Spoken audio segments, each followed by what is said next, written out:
no estás. Ah, Ay, activaste el video. santo Dios, yo soy muy hábil con estas cosas. No crean que no, yo soy muy hábil, pero hoy nos pasó esto, así que por fin, gracias a todos por la paciencia, aquí estamos. Bravo. Bueno, muchas gracias, Adriana, por aceptar esta invitación. Un saludo para todas las personas que están al otro lado de la pantalla, en la punta de los audífonos. Bienvenidos a La Sazón de los Creadores con Lopera Sánchez. Este es un podcast para creadores y artistas en el que no hay recetas. Lo primero que quiero saber es que me cuenten si nos están viendo a los dos.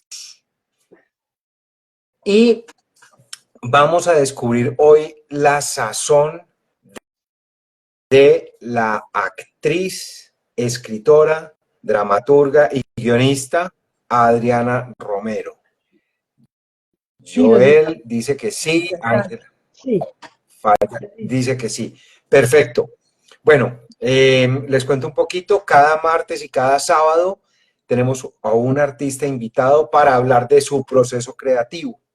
Este es el episodio número 6 y nos acompaña Adriana Romero. Bienvenida, Adriana. Muchas gracias por aceptar la invitación. con todo el gusto, es un placer estar acá y aprovecho para felicitarte por esta iniciativa, por la valentía, por la continuidad de ya llevar esa cantidad de episodios en este arranque de año que llevamos como en febrero 85.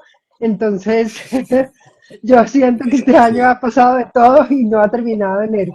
Entonces, te felicito y gracias por haberme invitado. Es un placer. No, gracias a ti por aceptar la invitación. Adri, empecemos con algo y es una actividad que es prácticamente inherente a un escritor, a una escritora y a una actriz como tú, y es la lectura. ¿Qué estás leyendo en este momento? Uy, santo Dios.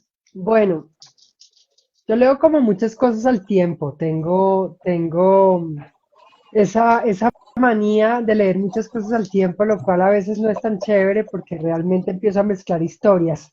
Pero lo hago un poquito a Claro. propósito. Lo hago un poquito a propósito porque me gusta justamente meterme en una historia a la otra. Una lectura para mí obligada, digo en el buen sentido de la palabra, es Ricardo Silva Romero, escritor a quien admiro, quiero, es amigo y además de todo, gran inspiración. El último libro de Ricardo, que es el libro que es el homenaje a este padre que recorrió este país buscando el cadáver de su hijo. Es un libro que me acompaña en este momento y por razones personales y profesionales de escritura, me encanta Doris Lessing.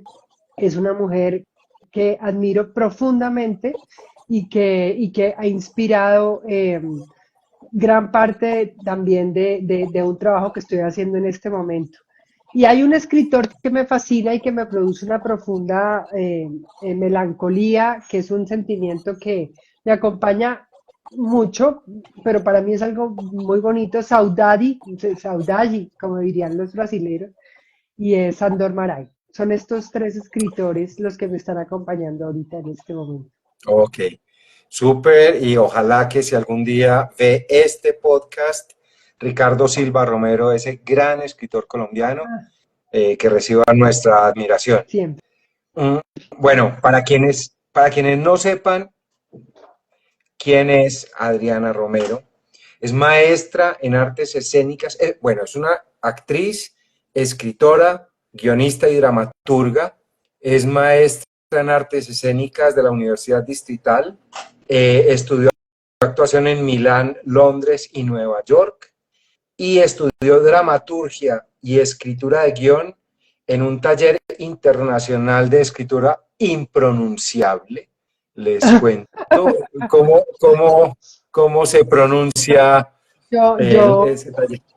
no, ese taller pues realmente se hizo de la mano del Ministerio de Cultura y del Ministerio, pero también particularmente de Proimágenes por un premio del Fondo de Desarrollo Cinematográfico y realmente digamos que es más conocido como Dream Of.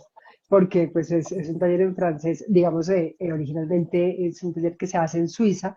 En esa oportunidad vinieron aquí a Colombia a hacerlo como parte de ese premio que nos ganamos varios guionistas y para mí ha sido la experiencia de escritura más potente, de la cual más he aprendido, no solo de los maestros, sino también de los colegas, que fueron muchos y maravillosos y todos excelentísimos, mejor dicho, en Villa de Leyva uno escribiendo, imagínate ese regalo, o sea, uno escribiendo en Villa de Leyva con todo pago, es como lo que soñamos todos. Entonces, Sí, sí, sí, sí. sí, Bueno, así es. hay, con Adriana hay algo y es que es inevitable eh, asegurar que el arte corre por sus venas. Es hija de un gran escritor y libretista colombiano y de una gran actriz. Su padre, Bernardo Romero Pereiro, estuvo en la televisión y marcó un camino que todos conocemos. Murió hace 19 años. Y su madre, Judy Enríquez, eh, una actriz que tenemos todos en la cabeza, imborrable, con múltiples producciones. Cuéntame esa mezcla, esa esa infancia, ¿cómo fue? Vivir en medio del arte, entre el sonido de esas máquinas de escribir de antaño, los ensayos, cuéntanos. Pues sabes que yo creo que una de las cosas de niño que uno, que son más increíbles es que uno piensa que todas las familias son como la de uno. Y cuando uno sale al mundo real, uno se entera de que no, de que eso es bastante raro y bastante, digamos, extravagante lo que yo vivía, pues uno empieza a darse cuenta que es que lo que uno vivió realmente fue una infancia llena de cosas absolutamente diferentes, unas no tan chéveres, otras muy chéveres, la mayoría maravillosas. Eh, y no solamente era porque mi padre era escritor y el nivel de escritor que era, y mi madre una actriz de la talla de la que es todavía, gracias a Dios, sino que también imagínate, esta mujer es costeña y mi padre de Cali, de Buga. Entonces, digamos, bogotano de nacimiento, pero de familia muy caleña, muy de Buga. También dos culturas unidas ahí como un mix muy particular. Mi casa era una casa en donde uno oía a un hombre en una buhardilla en el tercer piso de la casa que hablaba en varios acentos, como hombre, mujer, como niño, dependiendo de la novela que estuviera escribiendo, y eso no era ninguna cosa rara. Uno llegaba a la casa y había una persona hablando solo varios acentos y de diferentes géneros y volúmenes. Y mi mamá era una mujer que cuando uno veía televisión en la noche se besaba con otros hombres y se abrazaba con otros hombres y uno eso le parecía absolutamente normal porque además uno estaba viendo televisión con el papá. Entonces estaba uno viendo papá, mamá, hermana y uno viendo a la mamá de uno besarse con otro hombre. Y eso era para uno, y ellos dos además discutiendo si la cena era buena o no. Entonces, todo eso que uno nunca, una persona normal vivió, que era como que la mamá de uno besándose con alguien más era como el peor pecado, yo lo viví toda mi vida y ya les cuento de mi papá. Entonces, eso es como un poco para darles como era la tinta de vivir en mi casa y creo, pues mi hermana también es escritora, yo soy escritora, creo que era inevitable y lo agradezco mucho. Fue una infancia rara, pero en el fondo muy feliz. ¿Dónde era esa casa con la buhardilla? Nosotros, mis papás fueron como de las primeras familias que se fueron a vivir muy al norte en Bogotá. Nosotros vivíamos en lo que hoy se llama un barrio que se llama Belmira, que para esa época era irse como dice hoy en día a Chía, a Cajicá, porque pues la ciudad se acababa un poco en la 127 en Unicentro, que era como ya como los límites, y esto era en la 140, entonces era muy poca construcción. Pero allí había unas casas maravillosas de 3 pisos, que era con lo que mi papá también quería, una casa en donde pudiera tener su estudio y también que nos quedara cerca del colegio, porque mi hermana y yo estudiamos en un colegio muy al norte de Bogotá, un colegio de una gran disciplina digamos, de un alto nivel, de una exigencia importante. Entonces ellos prefirieron como que nosotros viviéramos cerca del colegio y desplazarse ellos cada día a sus trabajos, al estudio de grabación que era muy en el centro de Bogotá en esa época, ya después en varias partes de la ciudad cuando se empezaron a hacer exteriores. Pero pues cuando se trabajaba en Gravi, que era un estudio que había en la calle 19, pues las jornadas de moverse eran muchas. Pero gran parte de mi infancia y los mejores, de mi infancia no, realmente de mi adolescencia la viví en ese barrio en Belmira hasta que ya pues me fui de mi casa muy joven. Yo me fui de mi casa a los 18, no tenía 18 años y, y empecé como mi vida fuera de la casa de mis papás. Bueno, ahorita hablaste de darse cuenta de lo extraño, porque creías que todas las familias eran así, y después cobras conciencia que no, que es tu casa la que es así, tu familia. Pero Sí. hablemos del momento en el que llega esa chispa de creatividad, ese momento de iluminación en el que tú dices, ah, es que yo quiero ser actriz, quiero ser escritora, quiero trabajar en esto, creando. ¿Recuerdas ese momento? Pues Andrés, yo cuando estaba terminando los años de colegio, yo tenía un gran talento para escribir y creo que para actuar, pero mi colegio era cero artístico, no tenía para nada ese tipo de apoyo a la actividad artística. Entonces yo desde ningún punto de vista consideraba estudiar actuación cuando salí del colegio, ni mucho menos escribir. Me parecía que era muy raro porque mis papás eran una actriz y un escritor, vivíamos de eso, gracias a Dios, bien, pero yo consideraba que eso no era una profesión, que había que estudiar algo. A diferencia de la mayoría de la Derecho. gente que quiere ser actor, yo me fui a estudiar derecho porque siempre he sido una persona muy apasionada por la justicia y la gente que necesita el reconocimiento, la ayuda, la injusticia social. Siempre, toda mi vida, me fui a estudiar Derecho y mis papás me decían, estás loca. O sea, ¿cómo se te ocurre que vas a estudiar Derecho? Lo que le pasa a todo el mundo, a mí pasaba al revés. Adriana, tú Al eres contrario. actriz. Yo quiero ser abogada y quiero ser abogada y estudié Derecho en el externado. Apenas me gradué, me encantaba, me fascinaba el derecho, pero en el externado me encontré como mi primera desilusión sobre lo que es la vida real y entendí que ese mundo de las leyes, es un mundo muy de ilusión, porque el mundo real, esa ley poco o no tanto se respeta. Y me empecé como a pegar contra el mundo y a darme cuenta que tal vez eso no era por ahí. Tuvimos además el momento en donde nos amenazaron, a mi familia la amenazaron y nos tuvimos que ir de Colombia un poco de afán. Dejé la carrera y cuando dejé la carrera nos fuimos a vivir a Italia y en Italia conocí la actuación me refiero de teatro, porque eso fue la diferencia. En mi casa jamás el teatro fue una opción, mi papá no gustaba el teatro, mi mamá no hacía teatro, pero cuando yo conocí el teatro, entendí que lo que yo quería hacer, por lo menos al principio, era actriz de teatro y ya me enamoré y ya se me olvidó el derecho y todo lo demás y ya no hubo manera de volver a esa parte de mi vida. Y me quedé con la actuación y ya seguí por ahí. Bueno, hago un pequeño paréntesis para celebrar el paso, no sé si se quedan o siguieron. Entró y lo recomiendo abiertamente a todos, uno de mis podcasts favoritos que se llama Gente que hace cine. Ah, Se lo Mauro, recomiendo, sí, escúchenlo, sí. estoy de acuerdo. Bueno, Tengo el honor de decirte que es mi primo, Mauro Romero. No todos los Romero de este medio somos primos, pero estoy empezando a pensar que sí, porque cuando nos ponemos a hablar, y además de todo tiene un acento bayuno, como mi primo muy bayuno, Mauro Romero es primo, pues más bien primo, es como un primo segundo, pero somos primos. Le mando yo también un beso grande.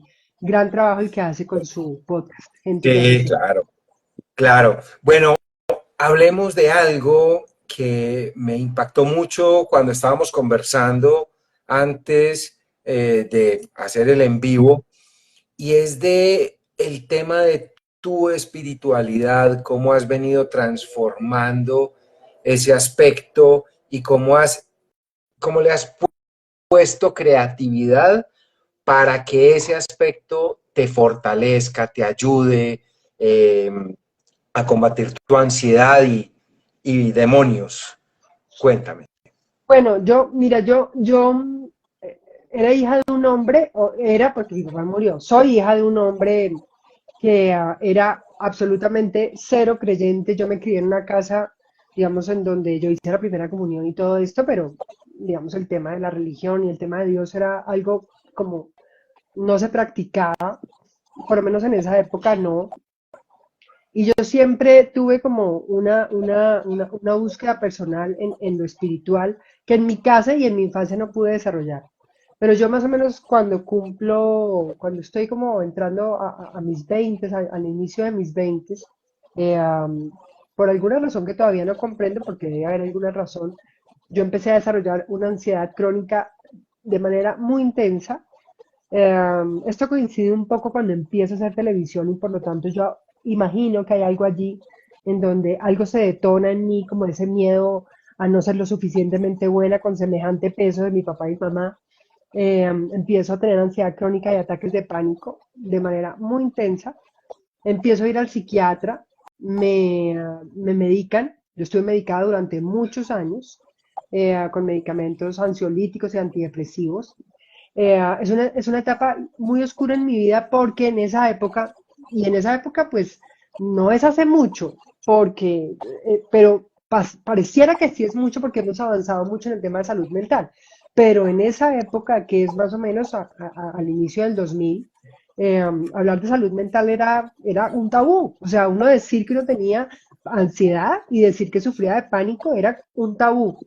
Por lo tanto, yo grabando y haciendo televisión, nunca le comenté a nadie lo que me pasaba y realmente estuve a punto de que me traste porque realmente era una pesadilla para mí trabajar con este tipo de padecimiento. No me hacía, o sea, los medicamentos me hacían, pero imagínate un ansiolítico, uno grabando en donde utiliza la memoria como la tiene que usar. Yo entonces vivía como en unos estados muy, muy, muy difíciles y yo les aseguro que nadie de la gente con quien trabajé en esa época se podía siquiera imaginar que una persona como yo, que además tengo como una apariencia muy seria y muy disciplinada, y yo, como me dice a mí mucha gente, tú eres una mujer muy estructurada, sufriera de ansiedad y sufriera de pánico. Y yo me retiro un rato de los medios cuando quedo embarazada de mis hijas, tengo que dejar la medicación, obviamente por el embarazo, y cuando yo ya, digamos, mis hijas ya las tengo y ya el doctor me pregunta, ¿seguimos con la medicación? Yo le digo, no, yo no puedo seguir con esto, yo tengo que encontrar otro camino. Y el camino que aparece es de la mano de una mujer que amo profundamente, es una sanadora que me introduce a la meditación. Y estoy segura que alguien que padezca de ansiedad o de depresión, que oiga este podcast después o esté aquí con nosotros, dirá, la meditación no tiene, o sea, eso no te va a sanar. Tú no sabes el nivel de ansiedad que tengo yo, eso no sana. Y yo te puedo decir, el nivel de ansiedad que yo sufría era realmente incapacitante. Y a mí la meditación es lo único que a mí me sanó. Y hoy en día es como mi maestra, digo, el camino del autoconocimiento, meditar, tener una buena relación digamos, con la divinidad. Como yo sí pienso que hay algo superior a mí que me sostiene y que me guía. Dios es para mí, no Dios entendido como la religión y este ser separado de uno, sino Dios en mí, la divinidad que hay en mí, que somos todos, es algo que a mí me sostiene, me guía, me ayuda y le da sentido a todo. Entonces, en épocas desafiantes que estamos viviendo, yo creo que a nivel de salud mental, mucho también por las redes, cuando no se utilizan muy bien, creo que hay que retomar y hay que saber con qué herramientas vamos a tratar de sobrellevarlo, y sin duda la meditación la recomiendo y porque a mí me mostró la luz, realmente. María Cano, una actriz, colega tuya que está en México, saluda y Ajá, comparte contigo ese cambio que le produjo la meditación. Antes de gracias. pasar al siguiente tema. Ah, Te decía que gracias a María, sí, sí sé quién es y le agradezco sí, mucho. Y me alegra que a ti ok, también te haya servido. sí. Bueno, antes de pasar al siguiente tema, que es un tema bien importante. Llegó el momento de los comerciales. Acá no es porque alguien nos patrocine ni nos pague pauta. No. Es porque quiero invitar a todas las personas que están acá en este momento en la sala y que verán en el futuro este podcast. Quiero invitarlos a que sigan a Adriana Romero en sus redes sociales. ¿Cuáles son tus redes sociales, Adri? Veámonos en Instagram, Adriana Romero H, allá ahí me encuentran. En Facebook soy Adriana Romero Actriz. En Twitter, Adriana Romero H. Twitter poco entro, no me gusta el nivel de conversación que se da en Twitter. Por lo tanto, poco entro allí, pero nos podemos encontrar. Me encanta Instagram, me gusta mucho, así que síganme por ahí. Y además estamos en todo un proceso de recreación de contenido que creo que les va a gustar. Claro, porque es que aquí viene otro tema que quiero, el tema importante, y son tus dos proyectos de este primer semestre, de los cuales hablamos. Me decías que vas a estrenar un monólogo en abril, Mm, todavía no sabemos, todavía no se ha definido dónde, en un espacio no convencional, un monólogo muy personal sí, que a través de, en clave de humor, digámoslo, no es humor, pero en clave de humor vas a sí. hablar un poco de qué. Cuéntanos. Bueno, solamente con lo que hemos hablado acá, imagínate la historia que yo tengo de lo que fue mi vida al lado de semejantes personajes como son mi padre y mi madre. Creo que igual allí yo tengo una historia muy personal que contar con respecto a la pérdida de mi padre en mi vida. Para mí, perder a mi padre fue una de las cosas más difíciles y dolorosas y en el monólogo les contaré un poco por qué tanto. Y también mi madre sé tener como esta herencia de una actriz. Aquí tengo a mi perro, me disculpo, pero es que él le encantan las redes, yo ya me he dado cuenta. Y entonces, Él es esa pantallero. parte, él es pantallerísimo. Entonces, esa parte de mi historia es una parte de la que trataré, pero también la maternidad que para mí, digamos, marca mi vida de una manera absolutamente determinante. Yo no podía tener hijos y la llegada de mis hijas fue, digamos, más que un milagro, creo que es una enseñanza y un faro en mi vida que determina gran parte de lo que hago. También la ruptura sentimental que tuve hace un tiempo de mi pareja durante casi 20 años. eh, que fue un gran aprendizaje, un grandísimo aprendizaje. Entendí muchas cosas mías personales ahí como ser humano, pero particularmente como mujer. Entonces, uniendo todo este material, siendo más una persona pública, que también todos los avatares como de la fama y de todo esto, decidí que tal vez era necesario utilizar el teatro para lo que yo creo que más funciona el teatro y es para sanar. Creo que el teatro produce eso que se llama la catarsis, que es como transformar una experiencia dolorosa en algo profundamente renovador y de un renacimiento, y así lo quiero hacer, así lo estoy haciendo. La obra la escribí yo y la va a dirigir un colega que ya les contaré porque todavía esto se está como creando, pero ese es mi hijo que nacerá en abril este año y que me tiene profundamente feliz, pero muerta de miedo. Porque yo he hecho mucho teatro, pero jamás he hecho monólogo y mucho menos personaje. Bueno, pero ese es un proyecto. Ese es un proyecto. Vámonos a otro proyecto que retomas en febrero, que es Sí, el podcast Sin Filtros, Diálogos sí, Improbables. Háblanos un poquito del podcast. Ya tuviste una primera temporada de 8 episodios que eran sí, monólogos sí. y ahora cómo va a ser a partir de febrero. Esa primera temporada fueron monólogos que duraban entre 8 y 12 minutos en donde yo hablaba de un tema sin filtro. Hablé de la infidelidad, hablé de la depresión, hablé de las redes, hablé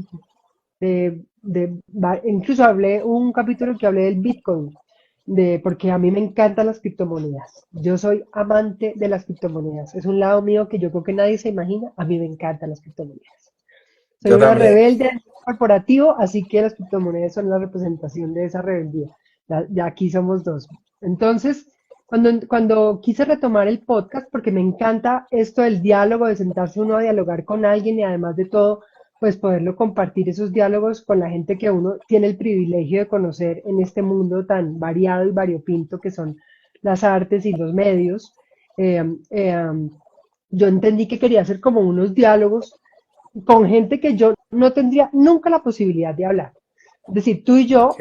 podemos hablar porque tú y yo nos conocemos, nos encontramos en fiestas, todo, ¿sí? Nos conocemos y por lo tanto ese encuentro es bastante probable. Pero yo me preguntaba, yo quiero hablar con una cantidad de gente, pero que por sus valores, que por su tendencia sexual, que por su, no sé, muchos temas, probablemente yo no tendría ni el gusto, ni de pronto me lo encontraría en una fiesta porque es que no somos del mismo círculo, o En políticamente una estamos completamente... reunión de la Sociedad de Gestión de Escritores. Sí, exactamente. ¿Ves? Entonces dije, qué chévere cuando se dan ese concepto de diálogos improbables, lo aprendí en un taller de liderazgo de una empresa que amo que se llama Origen. Y son esos diálogos que uno nunca pensaría que podría tener y se dan. Entonces, creé este formato, es un formato que ya pues está terminándose de redondear para empezarlo a grabar yo pienso que la segunda o tercera semana de febrero, ya muy pronto, con unos invitados que no se imaginan. O sea, cada Qué uno de esos bueno. invitados, cada uno es más increíble que el otro. Entonces estoy realmente muy feliz porque creo que allí vamos a tener unos diálogos que se necesitan escuchar, pero nos vamos a divertir y vamos a darnos cuenta que es que los diálogos improbables son mucho más poderosos y útiles y necesarios que los diálogos que de pronto uno tiene de una manera más sencilla y más simple. No que esto no sea necesario, sin duda lo es, pero los diálogos improbables son necesarios en una sociedad tan eh, radical y polarizada como la colombiana y en general el mundo. Creo que sufre de Mundo. una profunda polarización. Sí. Mira, vamos a entrar en una zona misteriosa en este momento, Adri. A ver, Son las preguntas con sazón. Y son preguntas de respuesta rápida y la respuesta sin pensar. bueno, Así. ¿Ok? ok, ¿Lista? estoy lista. ¿Qué oficio creativo te gustaría, qué oficio no creativo, perdón, te gustaría si no fueras artista? Abogada. Bueno, segunda opción, dame otra opción, porque abogada ya intentaste ser. Otra opción, diplomática. Tiene que ver, pero me gusta el tema de la diplomacia, me parece bello. Bueno, si tuvieras la oportunidad de viajar en el tiempo, ¿irías al pasado o al futuro? Hace muy poco tiempo te hubiera dicho que iría al pasado porque amo todo lo de época, pero hoy en día, sin duda, al futuro. Ah, qué delicia. ¿Qué te gustaría hacer en el futuro si tuvieras una hora únicamente para estar en el futuro y en qué momento estarías? Me gustaría estar en una reunión de esas cabezas que sabemos que manejan el mundo, que son estos ultra que recontramillonarios, eh, en el futuro, viendo qué están planeando hacer con la crisis cuando el mundo corporativo se está viniendo abajo, como que estoy segura que se va a venir. Eso quisiera, me Ok, encantaría escuchar una reunión así. perfecto. Como te fuiste para el futuro, entonces en el DeLorean de Martin McFly nos vamos a montar los dos y te voy a llevar al pasado para que visites a qué personaje histórico. Y amo muchos personajes históricos, pero sin duda me encantaría conocer un avatar como Jesucristo. Sí, me encantaría conocer. Bueno, Pido creo disculpas que va siendo, por la palabra, porque sé que utilizar la palabra avatar para Jesucristo puede ser un poco ofensivo para mucha gente. Para mí lo es, pero digamos, me encantaría tener una conversación con un ser de ese nivel como Jesucristo.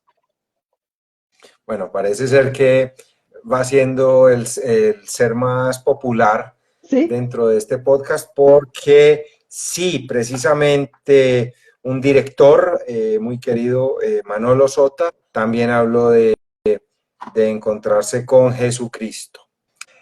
Bueno, ¿Y ¿qué tú? te negarías a crear? No, ¿Perdón? pero ¿tú qué? ¿Tú con quién quisieras hablar en el pasado? Más que con un personaje, me gustaría es visitar como ciertas épocas, porque creo que como, como humanidad hemos avanzado mucho en unos aspectos, pero hemos retrocedido mucho en otros, Sí. ¿cierto? Entonces, por ejemplo, le he tomado un gusto impresionante a la historia en general de España, gracias a Ujú. una periodista que habla de historia en la cadena SER que se llama Nieves con Costrina. Entonces relata unas cosas de una forma que uno dice como, wow, yo quisiera ver esto. Entonces, creo que me iría por diferentes épocas y me gustaría mucho también conocer a, a Simón Bolívar, ¿sabes? A Simón Ah, wow, qué Bolívar interesante.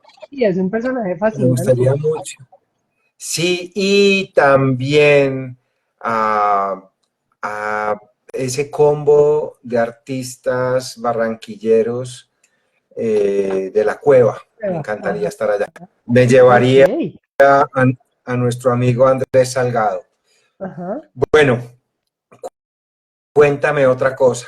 ¿Qué te negarías a crear aunque te ofrecieran todo el oro del mundo? Un OnlyFans.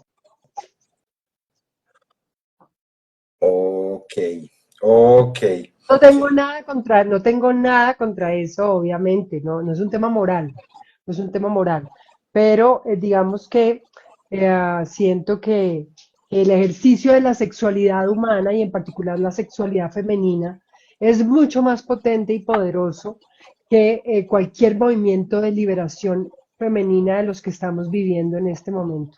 Y creo que hasta que las mujeres no seamos capaces de tomar la sexualidad de nosotros en nuestras manos, véanse por favor la película Poor Things que salió en cartelera, que sale en cartelera creo que este jueves. Por por favor, véanla. Y entonces no tengo absolutamente nada en contra de OnlyFans, pero creo que es necesario que las mujeres ejerzamos la sexualidad desde un lugar que no esté vinculada con el placer masculino, sino que esté vinculada con el placer personal y de ahí aparezca el placer de la pareja. Pero creo que tenemos que empezar a hablar diferente de que el cuerpo de la mujer está dado para el placer del hombre. No pienso eso. Ok, perfecto. Y por último, la pregunta estrella de estas preguntas con sazón. ¿A qué le tienes más miedo? ¿A la inteligencia humana, a la inteligencia artificial o a la estupidez humana? Sin duda, la estupidez humana. Ok, No le tengo miedo a la inteligencia artificial. No, me parece que tenerle miedo a la inteligencia artificial es como, es de alguna manera lo que le podría, lo que lo que le pudo pasar a los actores, por dar un ejemplo, a los actores que hacían cine mudo cuando empezó el sonido. Creo que es negarse a una posibilidad que, claro, da mucho miedo porque uno no la conoce, pero que yo trato de enfocarme en el aspecto puramente positivo de semejante opción y semejante posibilidad, mientras que la estupidez humana ha sido la responsable de gran parte de las catástrofes de las que realmente hemos sido víctimas todos. Entonces, sin duda, la estupidez humana. Lo otro no me da miedo. mira, ahora que hablabas de sexualidad, hace poco vi una entrevista de un director que yo creo que la gran mayoría de personas dedicadas a la escritura o a la actuación amamos, que es Quentin Tarantino, y él menospreciaba las escenas sexuales en el cine. Él decía que no Mm, eran necesarias. mm, ¿Qué opinas de eso? no, no estoy de acuerdo. No, mira, yo pienso, les vuelvo y les reitero, tal vez la película más poderosa que he visto en los últimos años, y no estaría exagerando si diría en mi vida como mujer, Mm. hoy en día, esta película de Poor Things realmente tiene unas escenas de sexo tremendas, tremendas, pero sin esas escenas la película no tendría el valor que tiene. Eh, um, Estoy convencida que eran absolutamente necesarias y lo que uno experimenta viéndolas y viendo una actriz como Emma Stone interpretando a semejante personaje femenino, viviendo esas escenas de sexo con lo que le debió costar, porque wow, wow. Pienso que ahí, lo que pasa es que tener escenas de sexo realmente necesarias en un guión de cine, en una película, no es fácil. No es fácil, hay que tener un guión muy potente, actores muy potentes, pero hay películas en donde hay películas en donde sin duda el sexo es determinante en la historia y esta película es el ejemplo. Entonces no, no estoy de acuerdo. De acuerdo. Bueno, pasemos a otro tema y es a Martina y a Guadalupe, tus dos hijas. Mis hijas más grandes, sí, ¿Cómo, sí, sí, sí, ellas son, cómo, cómo les inspiras la creatividad? ¿Cómo les motivas la creatividad? Cómo las tratas de manera creativa? ¿Cómo es tu relación con ellas con respecto a este tema? pues mira, justo cuando uno tiene una familia como la que yo tuve, que te conté, pues mi papá y mamá, y estas chicas tienen estas hijas mías tienen de papá y mamá también dos Mm. actores pues del nivel de Rodrigo, que es un grandísimo actor maravilloso, que está en pantalla constantemente, con protagónicos maravillosos, y yo que estoy en pantalla menos, pero que también pues tengo participación y he tenido participación últimamente. Creo que para ellos el mundo tiene una dimensión diferente en cuanto a la creatividad, que ya de por sí está ahí como una base que probablemente otros niños no tienen. Y otra cosa que sí ocurre y es que cuando yo estoy en casa, gran parte del día yo estoy escribiendo. Y un poco repito esto que le pasaba a mi papá de escribir en voz alta o de leer mis textos en voz alta sin ningún pudor. Entonces ellas muchas veces se encuentran con la mamá ahí leyendo textos, en mi caso, más de teatro que de televisión. Y hoy me pasó una cosa muy particular y es que mi hija está aquí en casa porque está un poquito enferma y tenía que hacer unas tareas en casa y una de las cosas que tenía que hacer era escribir unos poemas. Y llegué a su cuarto y le dije, ¿en qué andas? Estaba con el computador y me dijo, no, tengo que escribir unos poemas. Y yo, bueno, léemelos, realmente sin ninguna expectativa. Y cuando me los leyó, realmente me quedé como, o sea, pienso en eso y me produce ganas de llorar porque, claro, yo sé que uno de papá, lo de los hijos, yo lo sé, pero creo que es inevitable esa sensibilidad, ese gusto por la palabra, ese gusto por que tenemos los escritores que amamos el lenguaje y nos deleitamos con una palabra a diferencia de la otra. Pues la poesía es como un arte para mí mayor, sin duda. Sí, Jamás en mi vida he escrito poesía. yo Entonces, tampoco. creo que con este ejemplo te doy un ejemplo, con este ejemplo te doy te puedo explicar un poco de qué va este tema de la creatividad con ellas y cada día me sorprendo más de a dónde creo que van. Estoy sin duda convencida de que van a ser artistas de alguna de las artes, lo cual me produce un poquito de miedo porque sabemos cómo es esto, pero estoy muy agradecida con la vida porque mis hijas decidan ser artistas y yo poder acompañarlas en ese camino. Súper. Adriana, cuéntanos una cosa. ¿Tienes alguna rutina, eh, algún agüero para entrar a escena o para empezar a escribir? Algo que hagas de manera, o sea, como se dice, religiosa antes de empezar a escribir, como un café, por ejemplo. ¿Qué rutinas tienes? No, yo tengo una cosa que sí tengo claro, ya lo entendí, lo asumí y pues pago las consecuencias. Y es que a mí no me gusta escribir sentada en un escritorio, me produce como rasquiña. Yo no puedo estar ahí como en un escritorio, como hace la gente como juiciosa no sé tú si escribes en un escritorio, pero asumo Sí. que sí, además el nivel de escritura que tú tienes, seguro que sí. Mi hermana también, un escritorio maravilloso, una silla increíble, ergonómico. Yo no puedo, no puedo, me pica. Yo necesito sentarme en el peor, en el sofá de la manera más incómoda, el computador encima, porque yo escribo además no escribo en un laptop, no escribo en un computador de escritorio, por lo que te digo, porque no me puedo quedar sentada en un escritorio.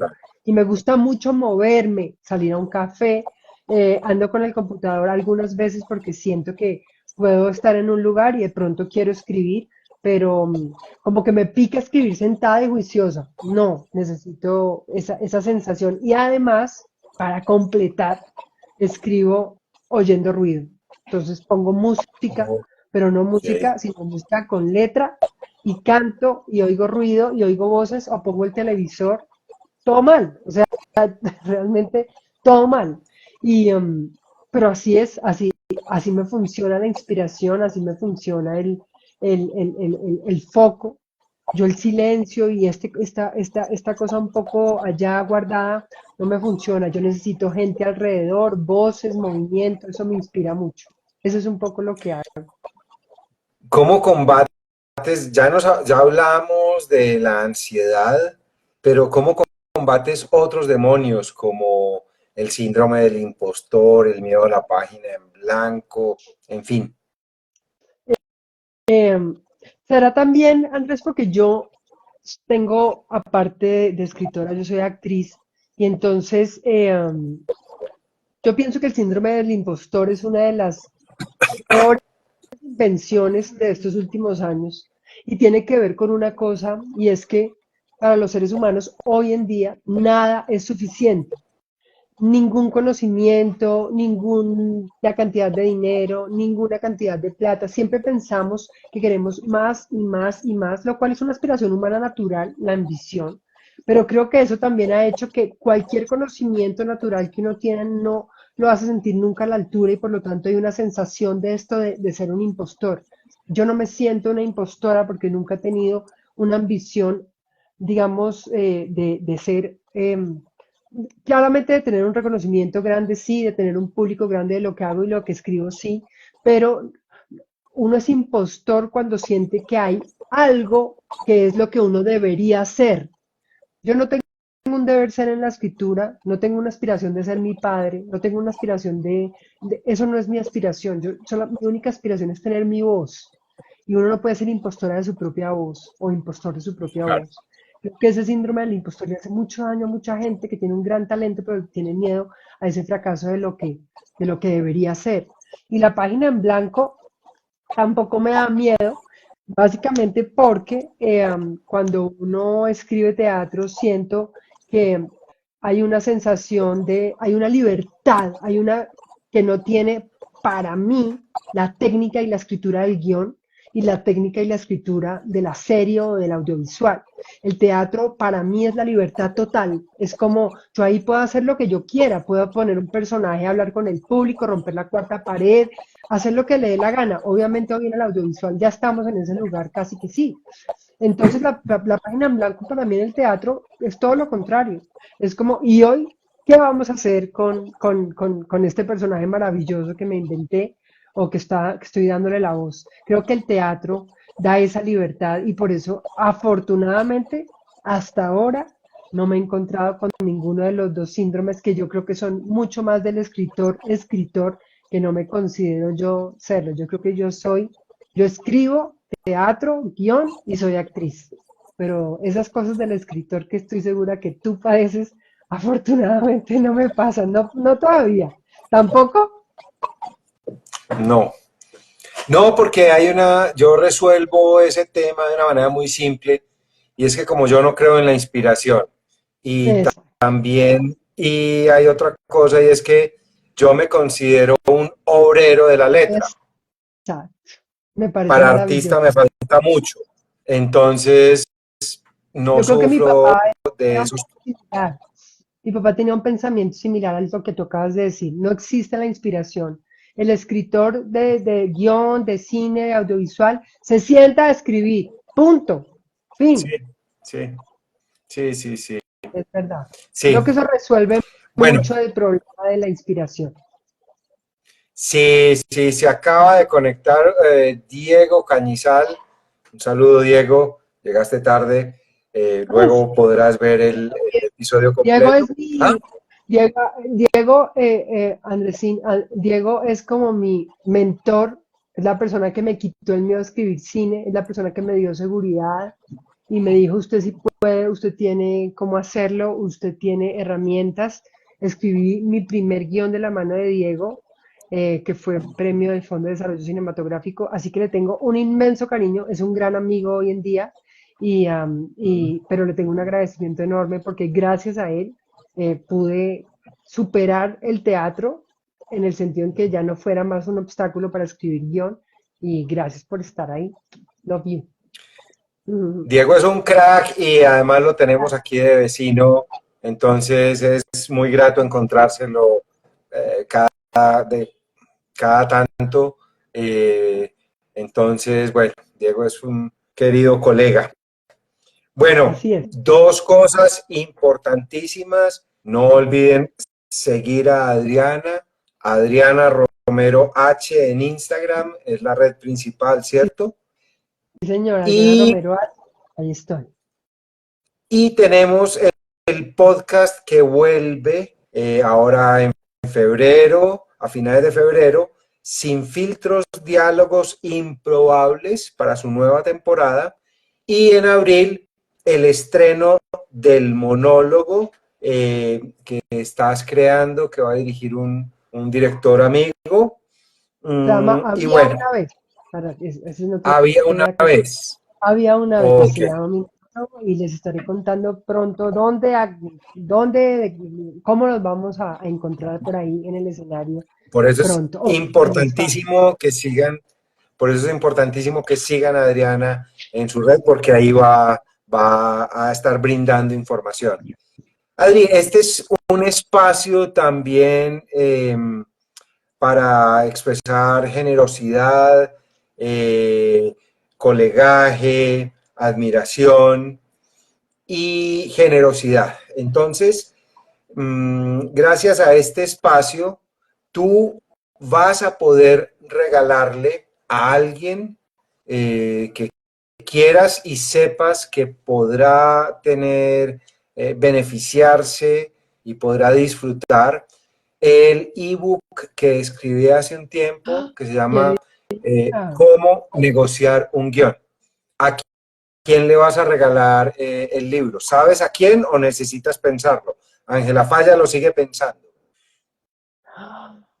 Uy, no, yo creo que es un libro absolutamente necesario,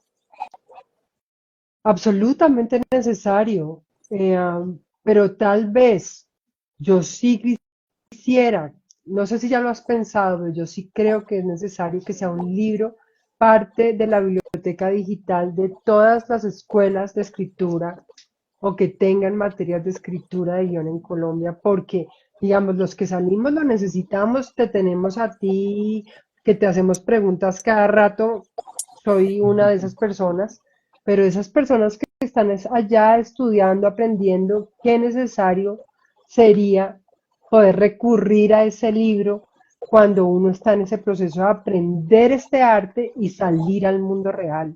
Entonces yo no se lo regalaría a una persona, se lo regalaría a la biblioteca digital de la Escuela Nacional de Cine, por ejemplo. Y yo creo que Perfecto, los alumnos de esta perfecto. escuela serían muy felices. Y a Listo. mí, Vamos a... si no quiero Ah, dije, pero, y a mí, porque yo no dije primero Adriana Romero porque hablaste de generosidad, entonces dije como, uy, queda muy mal que uno diga uno, pero a mí también. ok, perfecto, perfecto. Bueno, ya para Bueno, ir despidiéndonos, quiero recordarles a todos que sigan a Adriana en sus redes sociales, que sigan este podcast, La Sazón de los Creadores en YouTube, que lo recomienden, que se suscriban al canal de YouTube haremos, así y es. bueno, algo, algo ya para adicionar en este final, para el broche de oro. Sí, Con respecto a lo que acabas de decir, porque a veces la gente no lo sabe y no lo entiende. Para los que estamos creando contenido, para los que estamos haciendo ese esfuerzo de hacer las cosas así como tú, así como yo y tantos otros. Cuando ustedes van al canal de YouTube de una persona y escriben y ponen suscribir y además ponen la notificación, esa acción que para ustedes de pronto no representa mucho, para nosotros los que estamos detrás del canal, Andrés, todos los que hacemos un canal y estamos en ese proceso, significa, vale oro, literalmente, porque eso es lo que nos permite poder tener un canal sólido con suficientes seguidores y suscriptores en los que uno pueda recurrir posteriormente a buscar un patrocinador y hacer de ese contenido algo mucho más potente y poderoso, porque sin duda un patrocinador o una entrada económica hace que un canal pueda tener mucho más fuerza de la que lo tiene. Lo hacemos sin eso, pero si eso llega, ayuda mucho más. Entonces, eso que les dice Andrés, suscribirse, porfa, háganlo, porque estoy segura que él y todos los que hacemos contenido nos hace mucho bien. Así que nos comprometemos, pero ustedes también. Así es. Adri, muchas gracias. Contigo yo sé que siempre una conversación podría durar horas y días, Así pero es, luego la continuamos. así es, a todos, pero particularmente a ti. Gracias por esta iniciativa, gracias por darnos este espacio, tanto a nosotros los escritores como a los que vengan y sean tus invitados, que sé que no son necesariamente son escritores nomás. Gracias por darnos esta voz al público que nos escucha, por permitirnos compartir nuestra historia con ustedes y nos encontramos en otra oportunidad. Te quiero mucho. Chao, chao. La buena estrella para ti y la buena estrella para todos. Un gran abrazo y Chao gracias. a todos. Gracias.